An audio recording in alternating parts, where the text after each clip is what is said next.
just hit. Oh, another one just hit. Oh my God! What?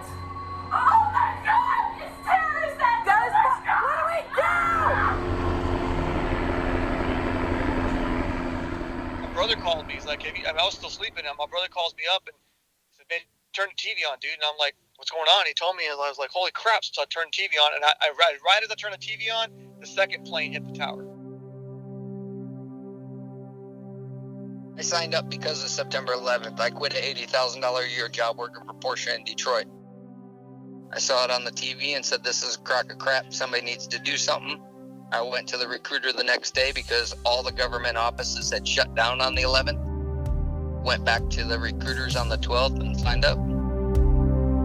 This is the 82nd Airborne Division, fearless among fighting units. From Fort Bragg, home of the Airborne and the center of the military universe, this is the All-American Legacy Podcast, an inside look at the 100-year history of the 82nd. They are all American all the way.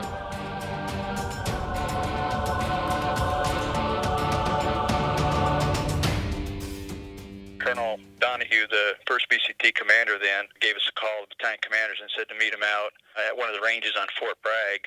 And myself, Charlie Flynn, who's a 2-star now, and Rich Clark, who's a 3-star, there was 2 battalion commanders I was with, and told us all, hey, get ready, we're going to Iraq in 3 weeks. I mean, it was out of the blue. The first thing you think of is, well, shoot, are we trained? My name is Bruce Parker. I was a lieutenant colonel in 2003 to 5, commanded 2nd Battalion, 505th Parachute Infantry Regiment, and we were attached to the 1st BCT, the 82nd. Towards the end of that rotation, we had almost 1,000 soldiers assigned or attached to the battalion. My fellow citizens, at this hour, American and coalition forces are in the early stages of military operations to disarm Iraq, to free its people, and to defend the world from grave danger.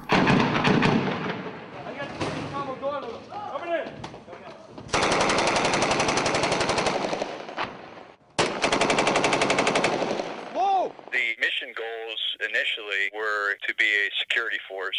With a static security, you have to be offensively oriented. You have to get out and patrol outside the FOB to keep the indirect fires and the mortars off you and the snipers.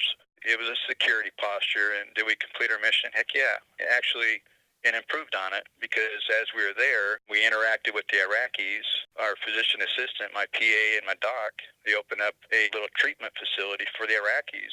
What I should tell my soldiers is there's a reason that you're paratroopers and a reason that we standardize everything. Because if you look the part, nobody's going to mess with you. Spread out, squadron! Spread them out! Get behind those berms right here! Although we did have casualties, we had 3 killed and 9 wounded. I'm sure it would have been much higher in any other unit. And I don't just say that because I was a paratrooper. I say that because I've been around the Army for a while. And there's something about paratroopers in the 82nd at Fort Bragg that just sets them apart from everybody else.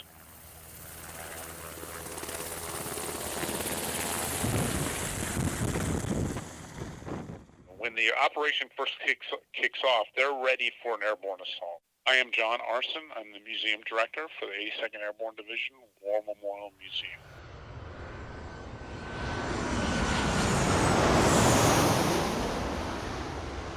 It was called Saddam International Airport at the time. Now we know it as Baghdad International Airport. Bravo Fox Pop, leveling 16,000.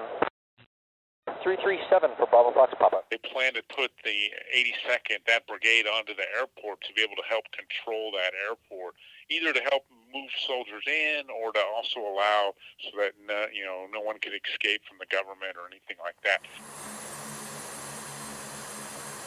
The war moved faster than the plan. The Iraqis collapsed pretty quickly.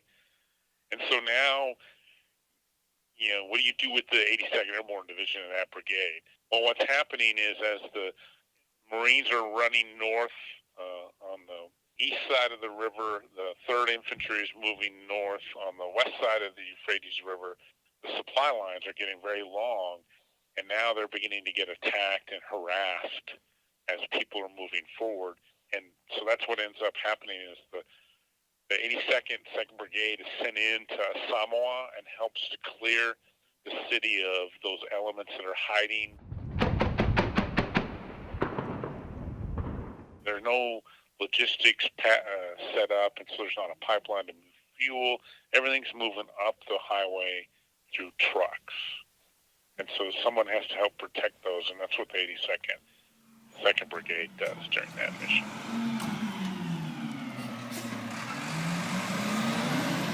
So their equipment's unloaded on platforms. They're ready, and they're awaiting the use to be used in an airborne assault somewhere in Iraq. Primarily, again, like I said, planned for Baghdad, but could have been used in a lot of different locations. It's not until later, at least a week into the war, after the 23rd of March and those periods, and particularly after the 2nd of April, when the 3rd ID's soldiers finally arrive on the airfield. At that point, that airfield mission is no longer needed because the 3rd Infantry Division has already got soldiers moving on to the airfield at that time. So at that point, the key mission for the 82nd becomes now what?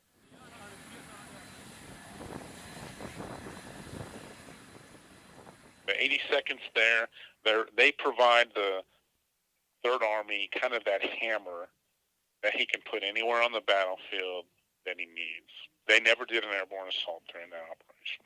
That creates some tension for the 82nd soldiers, because here they are, they're sitting in Kuwait, and they watch the 173rd Airborne Brigade make that airborne assault up north. So, just like Vietnam, the 173rd makes the only combat assault there. Iraqi Freedom, the 173rd again gets to make the combat assault. But similar to the Vietnam jump, it's not exactly the D-Day, contested ground, enemy running around everywhere, small groups of paratroopers. It's a semi-controlled area, very safe to jump into and then bring that force together. It just never was, the conditions were never set down in the South for the 82nd to go ahead and make that operation. The 82nd is critical because when the commanding general needs someone to control that wide open space between what he thinks is going to be the area of Syria where any kind of potential threats could come across the border, he puts the 82nd in that zone. So the 82nd provides that security from the Syrian border all the way to Baghdad in that city. So that's a huge area. This quick deploying, quick moving, light force that's well trained. So again, they're so well trained, they can go out and they seek the enemy, they find the enemy, they fix them, they go in and do these raids, they get these high value targets. So they're a very effective force there.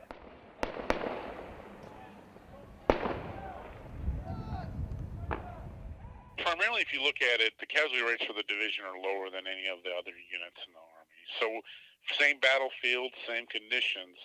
It's the discipline of the airborne leaders, both those non-commissioned officers and those young company-grade officers who control the battlefield.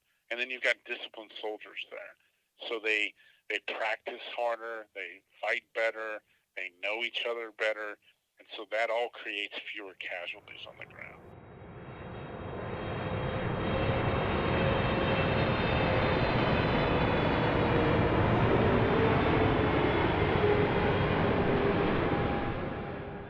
And the funny thing was, it was 34, 35 degrees, something like that, in North Carolina. We get into Iraq, and it's 120 degrees. As soon as the back of those C-130s open up, you're like, holy shit, it just hit you like a freaking ton of bricks. So when we got there, we went straight to Mosul to go get our vehicles. My name is Staff Sergeant Paul De La Cerda. Our unit was over there to do route clearance operations. We had an interpreter that we basically fired and we're going to take to jail because he was giving up information to the enemy. Outside the city is this road that takes you literally out on the outskirts of Tel Afar.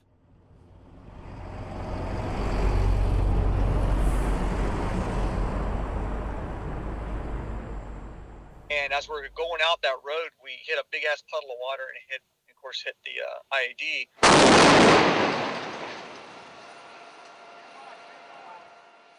It pretty much rocked everybody Everybody, not everybody got hurt. Funny thing is, we're trained to see all these things. Like if you see a pile of dirt in the ground, we usually try to avoid most obstacles, but there was no way to avoid that. As soon as you took a turn, we took a right turn, and it was like boom, and it was like it just all went so quick at that point. I do remember that I felt like I had water. I felt like I had blood running down me when it was actually my water. It was my Camelback. It was the warm water was running down my back the whole time. It felt like blood. I was freaking out. We all got lucky. From my understanding, this from the last I heard, our unit was recognized because we had the most recovered and identified IEDs of any unit in the military.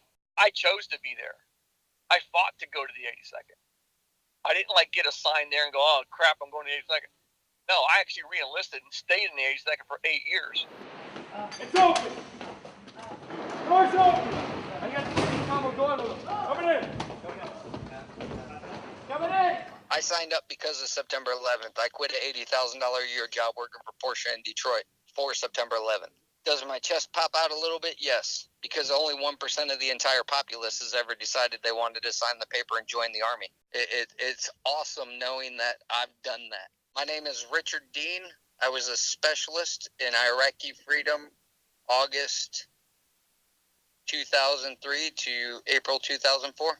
My unit was Alpha Company, 1st of the 505th Parachute Infantry Regiment, 1st Platoon. I was Weapons Squad, the PL-RTO.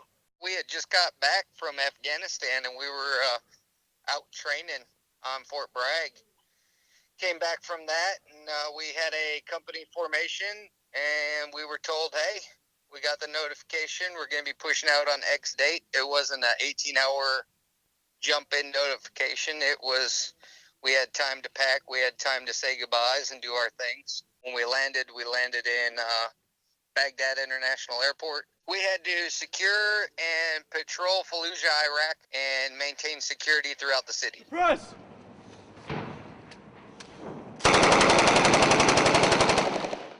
We knew what the deck of cards was. I wouldn't say every person had a deck of cards.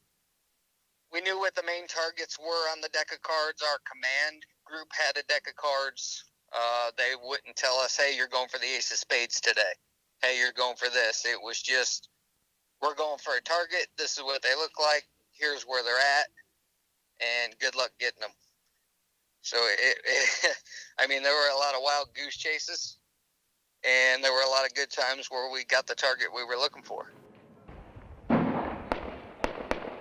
Sergeant First Class Johnson was the one we lost on that deployment. He was the only one we lost on that deployment.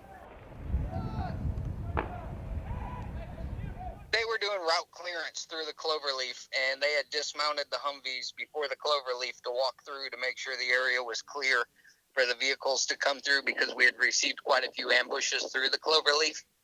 And they were just finishing up their patrol through the Cloverleaf, dismounted, and he had literally told his guys to get back up on the Humvees, and that's when the IED blew.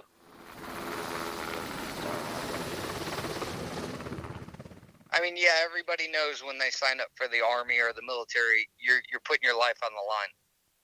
But it sucks the way some of it goes down, because it's completely uncontrollable. Like for Sergeant First Class Johnson, an IED took him without even knowing it.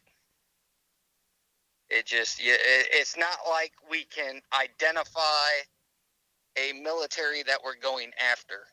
It's people walking around in plain Jane clothes. You look at them out in the field, they've got a rake in one hand. Next minute, they set the rake down, they pick up an AK, and they start shooting at you.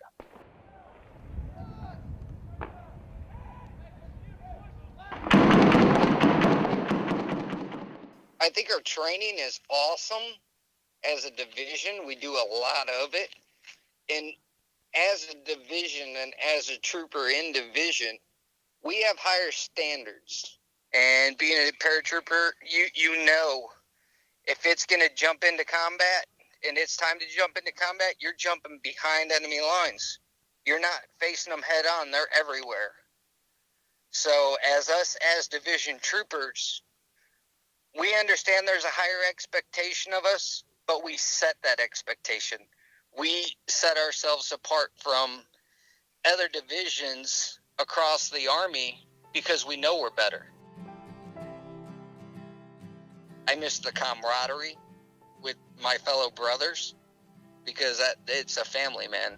That once you're in those organizations and in a division like that, in a troop environment with fellow infantrymen that are chewing the same dirt, it's brothers.